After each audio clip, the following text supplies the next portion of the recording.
friends, welcome back to Mimi's Mix Bag. If this is your first video of mine and you like what you see, I'd love you to hit that subscribe button. Today I'm coming to you from my craft room and I am creating a little trash to treasure project, and I am going to make a little flat back hanging basket for the door or the wall or wherever you want to put it. Now the base of the project is just a piece of scrap cardboard. Now I cut a piece, it was just the flap off a cardboard I had, and it's approximately 19 by 10. You could even it up and do 10 by 20, something like that. So when you fold it in half, mine is actually about 9.5 by 10. So you could make yours more even, but it's very square-like. Now, you're going to need a couple dollars worth of Dollar Tree flowers or whatever you have. I just pulled some fall flowers I had in my stash. You're going to need some kind of hanger for it, and I just have some of the bigger jute twine, just a strip of fabric or some ribbon, whatever you can find to create your hanger. Now, what we're going to be doing is covering this cardboard with some of this masking paper. This stuff is super cheap. The best place to buy it is like Walmart paint department. You can get this huge roll for like $3 and it will last you forever. But I'm going to be using this to create a textured basket look on the cardboard. So I'm going to clear all this stuff out, and let me show you how I'm going to kind of prep the cardboard to create the basket. Now my box is white on the outside and of course brown on the inside, so I'm going to be turning the white on the inside. Now it's like I said, it's going to be kind of a flat back basket, and I've just got a little grocery sack here I'm going to put in the crease, and what that's going to do is help me keep it open like that. I want it just angled a little bit so when it hangs up on the wall it will look kind of like a little holder. I'm going to put some tape right here just so that it will kind of stay open while I wrap it in the masking paper.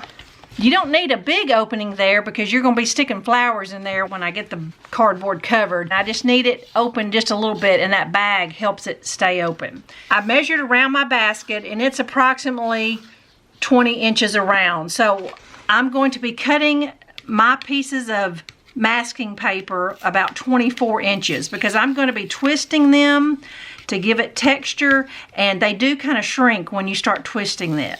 If you don't have any of this masking paper, you can always cut apart lunch sacks or grocery sacks. There are people that still use that a lot, and I'm going to use my roller here, and I'm going to cut myself out about 20 pieces of this masking paper at 24 inches. Okay, I ended up having to replace my little piece of Scotch tape because it wouldn't hold my little cardboard in place. Now I ended up just cutting 10 pieces of paper for right now because I'm not sure how far the 10 pieces will go, and I can always cut more.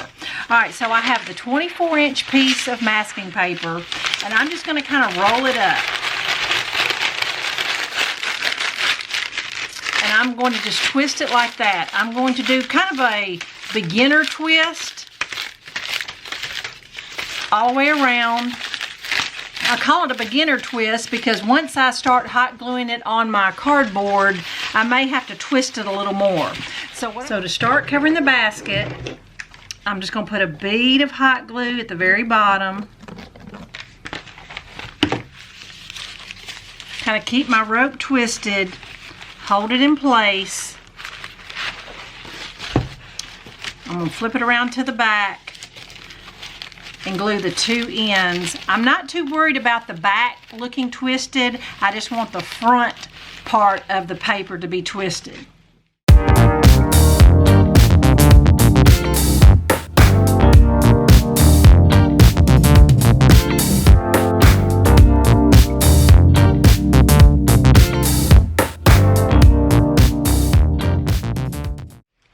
Alright, here is 11 strips of the twisted paper. Let me show you the back. You can see it's not near as pretty, but we're not worried about the back.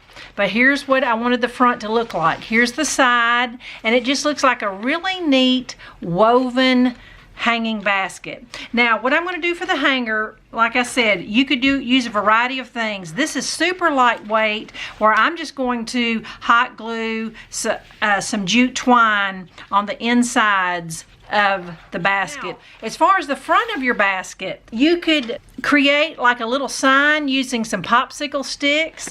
That's an idea that you could write welcome or happy fall or whatever you want to do. I was digging through my stash and I actually had one of these metal thankfuls from the Dollar Tree. So I think I may just hot glue this thankful on there. I could spray paint it black to make it show up a little better. All right, to do my little final embellishment on there, I told you I was going to maybe spray paint the thankful, but it still doesn't show up too well. I forgot I had purchased this from the Dollar Tree. They have these really nice size galvanized welcome, and that's certainly an option. Here's another option I picked up at the Dollar Tree, was the color your own decor. This says harvest blessings. I think I'm just going to take my markers and color this little harvest sign and stick it on the basket. I think that'll be super cute, and that will be exactly what it needs. So I'm going to color this up, but I just want to show you what the package looked like before I did it.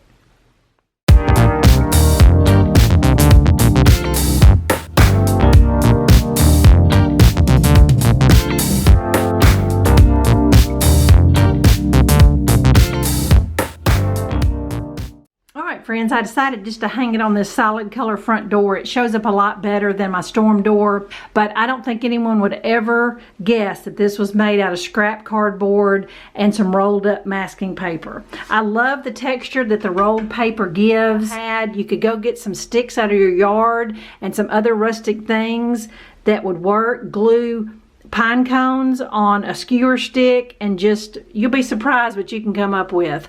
This is just a piece of scrap ribbon. I created a bow, and then I love the little Dollar Tree decor sign. I just used the markers that came with it, rubbed a little ink pad over it just to make it a little more rustic. I think that's the perfect little sign it needed. On this top row, you might kind of bend your flowers down, bend your leaves down, just to disguise if your cardboard box ever wants to show.